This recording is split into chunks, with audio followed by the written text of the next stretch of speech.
Hey guys, this is Oli and it's time for another adventure. This one is a great one because you can unlock one of the very best units in the game. There are very few units that are as versatile and as strong as Queen Aceshru. With 3 range and 3 movement, she can basically cover the entire map. She does have an AoE-like effect where she can damage multiple units, which we're also going to see in the festival, and you can unlock her if you didn't unlock her during the festival in the current adventure. So let's not waste any time, let's delve right in. We don't have a lot of time to do like fancy animations for this, you know the drill. This is the adventure where I try to get out the videos as fast as possible. So let's look at the very first encounter among the common ones. This is the very first that you're going to see.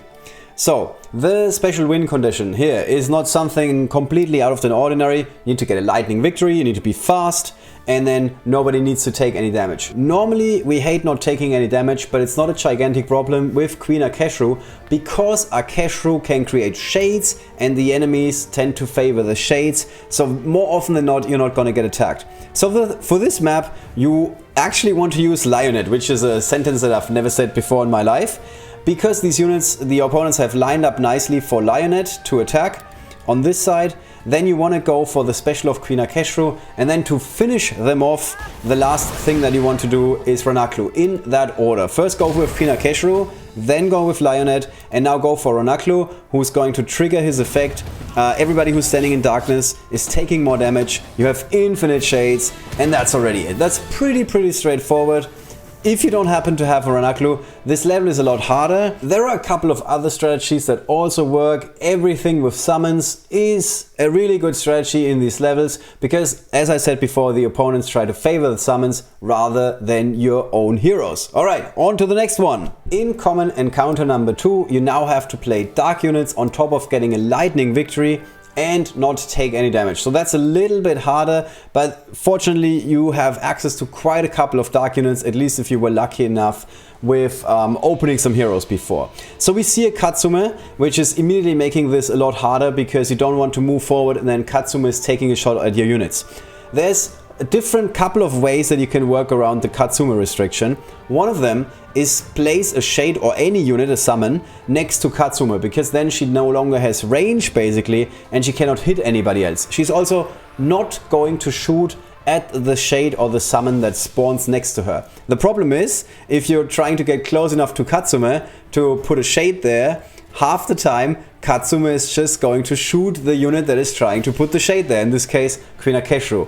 So you need to think a little bit how to do this the best way possible, and fortunately, because of the way that the active works of Queen Aceshru, you can just place the attack on the gunner on the right hand side out of reach of Katsume, and then even though you're not killing Katsume, Katsume is gonna be left in darkness, and when she's standing in darkness, that also means that she cannot do her ranged attack. That's something that I even forgot when I first tackled this level. So you can hear Katsume basically getting the bow and arrow ready. Now I thought, oh my god, she's gonna shoot me, and I just want to finish the level. So the best bet here is Umanu, and now she's not getting shot for the reason that I mentioned before. Katsume is actually shrouded in darkness. So now you can just go for the active of Umanu. You can also move the Grandma in for good measure if you happen to take somebody out and then spawn a skeleton. And now you have 3 units that are all summons, and we all know what that means. That means kill command party with Accio, and that game is immediately over.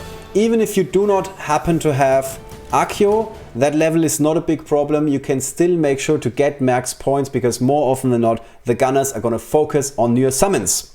Common encounter number 3, I had to attempt twice because the first time around I wasn't fast enough. My strategy was like fine, it worked out well enough, didn't take any damage. However, I wasn't able to get the job done in time. So for the second time, I just quickly checked, is there another mage that I want to play? The answer was no. So I ended up with this squad. The most important units are Tim, somebody with an AoE effect. Dorga is always good because she's the best unit in the game. Queen Aceshru obviously you have to play. And then you want to go for Tim. You don't even mind being in the thorns with Tim. And then you just go for the special. On one side, there's not all of the opponents are going to die, which means this is a perfect setup for Queen Aceshru, which is going to cover everybody in darkness on this side of the board. And then after that, you can now move in with Runner Clue. If you don't happen to have Runner Clue, again, this is kind of hard, this level. So the important thing here is that we can actually make sure that there's a wall of shades between us and the opponents. So even though we see Shun go for the special, he cannot damage any of our units. Now we are going to see why Runner Clue is actually a good unit and why Shun unfortunately is not great in this meta. Because as long as shades are around, or actually as long as there are units around like Bullmon and Runner Clue that can just like make short use of a shade, he's just gone. So this is our setup. We can actually move forward, move in, try to push because we want to get that lightning victory. For the reason, as I mentioned a million times before, we have a couple of summons and the opponent always tries to favor summons. So there's one more gunner that is now in a bush. He's trying to take infinite damage, but for some reason eventually he's going to die, and that means we get the lightning victory and max out on points, and that is 600 points for that level as well, which happens to be the max score. On to the uncommon encounters. Uncommon encounter number 1 requires us to only deploy heroes with night vision. That is really odd, because if you weren't around when Aceshru was basically released and the units after Aceshru, you're gonna have a very hard time. This is my personal nightmare in terms of maps in the PvP mode in this game. It has now cost me 2 arena seasons where I don't max out on wins, or rather basically go undefeated because of this map and like 2 other ones. I hate this map from the bottom of my heart. So I have 3 units with night vision. Basically the entire Caven Realm squad is night vision equipped. So the hard thing about this map is if you activate the danger zone, you will see that the opponent can connect with you right away. That's something that I didn't even anticipate, to be honest. I thought that there were like 3 spots that they couldn't cover. That is not the case, which means you have to go in and you have to go in hard. The correct order of attacks for the Caven Realm faction is always get somebody in who's doing darkness or spreading darkness. In this case, that would be Queen Aceshru, and then you can move with Umanu. Unfortunately, Umanu here cannot create any more shades or any more darkness, but you're now in a really good position if your shades are strong enough to survive the initial onslaught of the opponents, or basically them coming back. And then suddenly there's darkness everywhere, and this is now the time to shine for Runner Clue again, because in a second we're gonna have infinite shades, and that means we're easily winning this game. We even have like 3 more turns to win this game. So in the end, this is a very easy lightning victory where we again max out on all the points. So far, so good. On to the next one. Uncommon encounter number 2 requires us to only play Caven Realm heroes, which is a different way of saying only play units with night vision, but alright. This is one that is also relatively straightforward. Obviously, you need to play all the night vision heroes. If you weren't lucky enough to get the offer of Nimrul, or didn't decide on buying Nimrul, which may or may not have been the case when I was around and started this game, which is ages ago apparently, you have to go with this squad. I don't think this is the best level design, to be honest, because, or rather the requirement to max out on points is the best decision we've ever seen in this game, because this is not especially friendly when you just started the game. But then again, that's what you get for not playing Rivengard in the last 5 years. Alright, so opening, as always, I said this before, you want to go in, and the first thing you want to do, I'm thinking about Umanu, this is a mistake. You first need to create darkness, and then Umanu can spread darkness. So step 1, as always, Aceshru. She goes in, immediately turns guys into shades, that's what she does apparently. Now Umanu can go in, watch the darkness spreading on the field. Now we give a bit of hammer time to the skeletons, and we take out the gunners, because my Umanu is also no longer that shitty. Now I just realized again that Voyasa is a really bad unit. Sometimes I forget. When there's units that I never play, sometimes I forget that they actually are not very good. Alright, and that gives us max points. We saw what Voyasa can do. Voyasa can stand on the sideline like a cheerleader and tell everybody else to work harder. Having said that, here's some rewards for our efforts, and on to the next level. If you are lucky enough, you have been around, you have all the units required to fulfill all the bonus conditions for the extra points in the common and uncommon encounters. The uncommon encounter number 3 is by far the hardest one to get max points. You can see that here I'm missing 2 points, and my high score before was missing 1 point.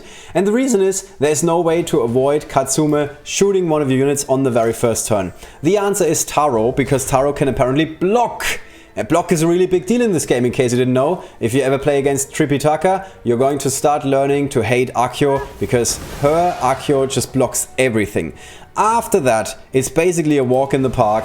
You just go in hard, Aceshru, move the granny forward if you happen to have granny, get some skeletons out of this, and then this is over immediately. And very easy lightning victory with 500 points. So the hardest part here is basically realizing that you have to play Taro and you actually have to equip him with an uncommon shield. I upgraded mine to level 5, so he would block enough damage, and together with the shrub that he's basically hiding in, that is going to give you max points.